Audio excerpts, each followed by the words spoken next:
Hi everyone, I'm back with another video in my 2025 challenge where I'm trying to photograph 250 species of birds in the state of Massachusetts this year. I've got a lot of good birds to show you in this video, so I'm going to keep this intro short, and I think I'll just jump right into the first one, which is going to be one of my favorite birds of the year. Let's get into it. Thanks for joining me.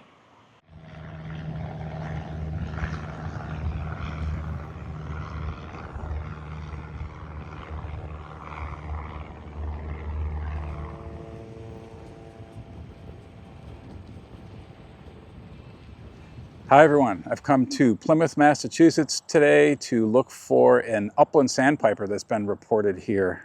Upland sandpipers are considered shorebirds. They're in the shorebird family, but they actually like open grassy habitats. They don't like the ocean and that sort of thing. So this airport with the wide open grassy area behind me there is a nice habitat for them. But this is a bird that's actually quite unusual in Massachusetts. I can't really say they're rare because they do breed in Massachusetts in a few places, but they're very scarce. I've never seen one in Massachusetts before until today because I did see it just a little while ago and got some footage. You know, when I show up at a site and I'm looking for a bird, the first thing I want to do is find the bird, not film a little intro. So I generally get the bird and then think, okay, I'm gonna make a video about this. So I do have the footage already, and I'll start showing that. Basically, it was out in this big open field behind me, and when I first spotted it in my binoculars, it was quite far away, so I got some kind of record shots, and I hung around, and the bird just was very slowly working its way closer and closer, and I kind of wandered farther down the fence line to get the light a little bit better, so my pictures kept getting a little bit better and a little bit better. So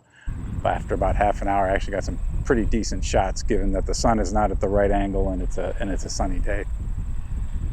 Really nice looking shorebird. It's kind of cute. It's got like the big eye that gives it kind of a pleasant open expression on its face, and it's a new one for me for the state of Massachusetts too. So a new state bird, that's always cool. So obviously also a new one for the year list.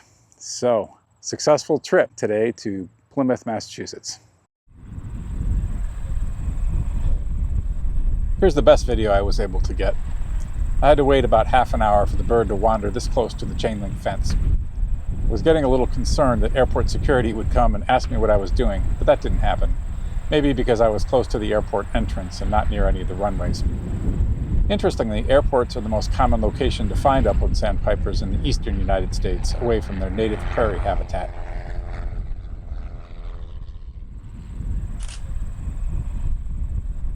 The photos came out quite nicely, I think.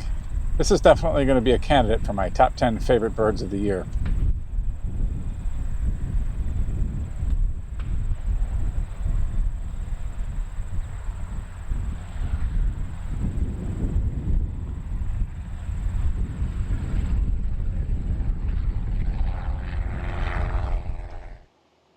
Okay, that upland sandpiper was a really great bird. It has been a really long time since I've seen one. In fact, I noticed that it was the stalest bird on my life list. And what do I mean by that? I mean that it is the bird on my life list that it's been the longest since I've seen it.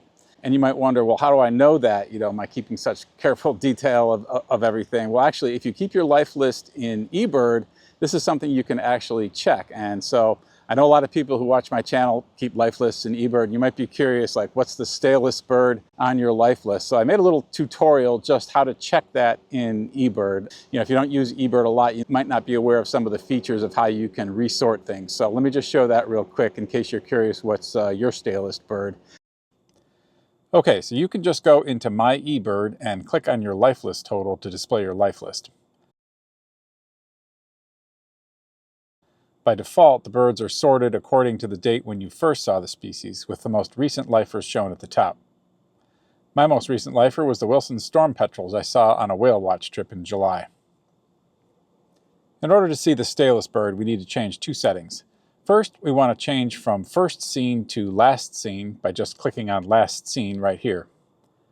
And then we want to come over to this drop-down menu to the right and choose to sort by oldest first. Now we're seeing the stalest birds at the top of the list. And there's Upland Sandpiper, which I had last seen in 2007. Of course, that will change once I submit the checklist from Plymouth Airport. Then my stalest species will be some birds that I saw in Iceland back in 2009, none of which are particularly uncommon. My stalest bird from the ABA area is black oyster catcher, which is also a pretty common bird.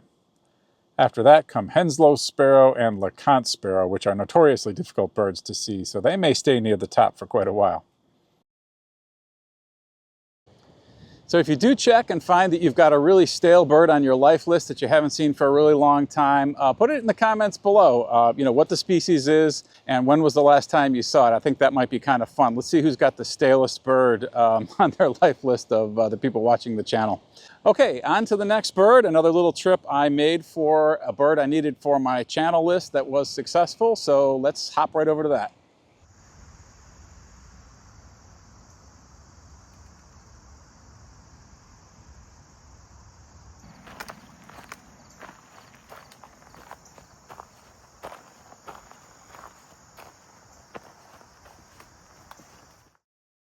Okay, hi everyone, just a quick update here. I've come to a place called the Thompson Street Reservation, which is near Gloucester, kind of on the way from Boston to Gloucester, just off the highway. I've never been here before, but I got a tip from someone who's been very helpful this year, thank you Harris, that there are some little blue herons that have actually been breeding here. And so I've come out to find those for my year list, and I've been successful. You can see this beautiful swamp out here behind me, and it's perfect habitat for them. And there's actually, I think I have 9 so far, 2 adults and 7 juveniles. And of course the juvenile or immature little blue herons are white. They look a lot like snowy egrets, so it's actually a tough one to separate. So I am assuming that these are all little blue herons, all the immatures, but it's nice to see a couple of blue ones because you know that they're of course little blue herons. So I got rather distant views of most of the little blue herons out in the swamp. There are actually about 5 of them visible in this shot here. Here's a closer look at one of the immatures. I'm sure they're finding lots of frogs and little fish to eat in this location.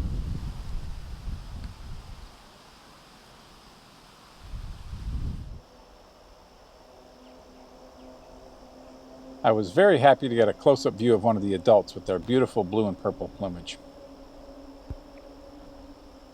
Little blue herons are very common in the southeastern United States, but are at the northern end of their range in Massachusetts and are pretty scarce here.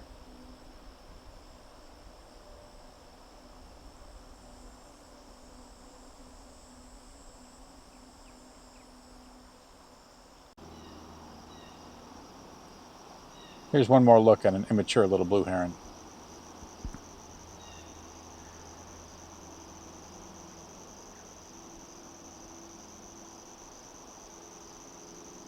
Okay, so it's mission accomplished in terms of the little blue herons here. I'm going to spend a little time birding this spot and see what else I can find. If I get any other nice photos or video, I'll put those up, but otherwise it's on to try to find the next one.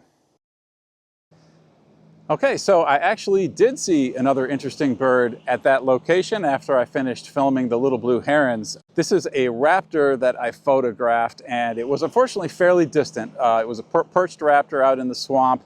Got on it, took some distant photos. I wasn't really able to come to any conclusions in the field. It wasn't until I got home, put it on the computer and blew it up that I was able to make an ID, and that one turned out to be another new one for the year list, a broad-winged hawk. This is a buteo. It's in the same family as red-tailed hawks and red-shouldered hawks, and it's an immature, so it's a little bit of a tough ID, but I'm confident that we've got ourselves an immature broad-winged hawk here.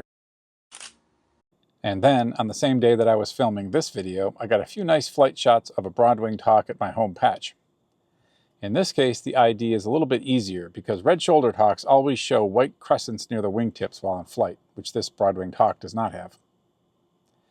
Here's a shot of the top of the same bird, and again, showing no wing crescents.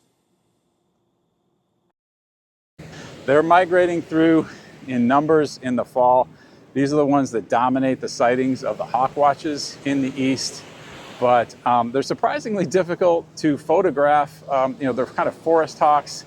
They're not soaring around as often as other ones I find. So even though they're around, I find them difficult to photograph. So I was happy to get that one on the list.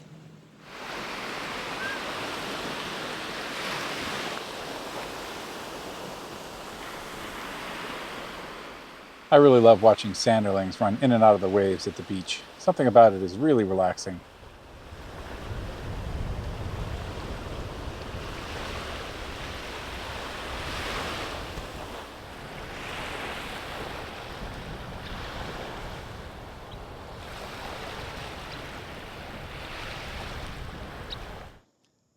Okay, so as you may have noticed, I am back at Plum Island again. I've been visiting here a lot looking for shorebirds this fall, and that's going to continue over the next month or so. I really need to get a lot of shorebirds on the list to get to 250. There's a lot of them to find, and Plum Island is a great place to look for them, so I am coming back here a lot. I do anticipate that later in the year I'll be doing more chasing of individual rarities around the state, but right now Plum Island is the place to be. I don't know if I'm going to have anything new from today's visit. I'm really here just hosting the video this morning, but I do have 2 more birds that I've seen at Plum Island to go through today and add to the list, that I've seen over the past week or 10 days or so. And the first one of those is red knot. Red knots are a uncommon but not rare shorebird that comes through in the fall, and Plum Island's a great place to see them. They're pretty distinctive, which is always nice, a nice feature of a shorebird. They have a very round, plump appearance with a short bill.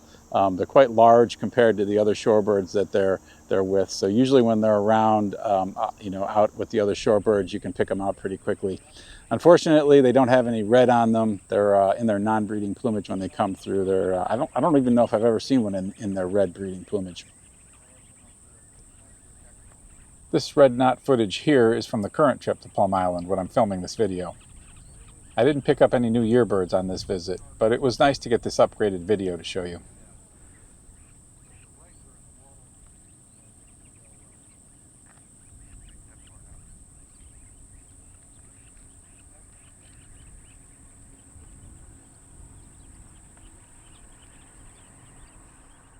All right, and the other one to add from Plum Island is black-bellied plover. I had walked the Stage Island Trail over to the western side of Plum Island at very low tide, and there were a large area of mudflats that were exposed along the beach there, and it was just covered with birds, and to my surprise, the most common bird there was black-bellied plover. So this is an expected one for the list. I was always counting on getting on this one on the list, so not rare at all. It just takes to get pretty late into the year before you see them. So did manage to get some nice footage, and some of them are still mostly in their breeding plumage with the black bellies, so that's always nice to see. So this one has completely molted into its very drab non-breeding plumage already. And this is what we're going to see all fall and winter.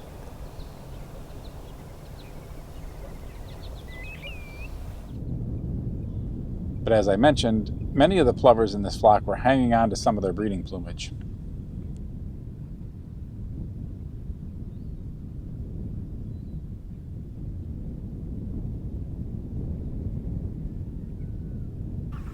This one was looking particularly sharp with a full black belly and throat. That's a semi-palmated plover being chased away. You can see how much larger the black-bellied plover is.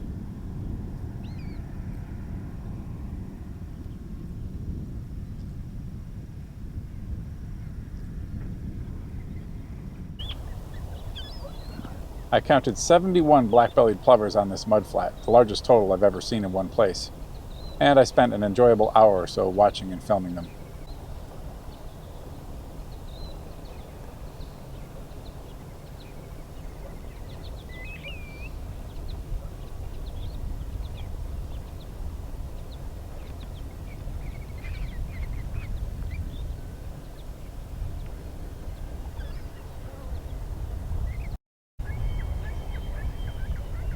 This lone immature willet was also working the same mudflat.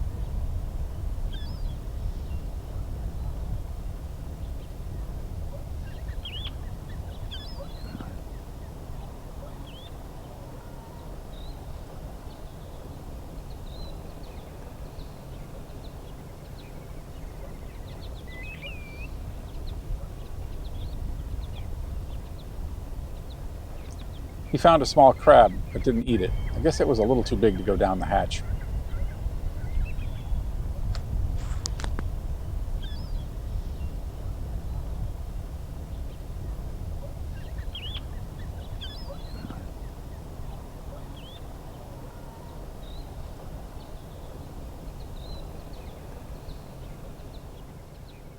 All right, well, that's another 5 new birds for the list. We're up to 235, 15 more to go to meet the challenge. So I'll keep birding.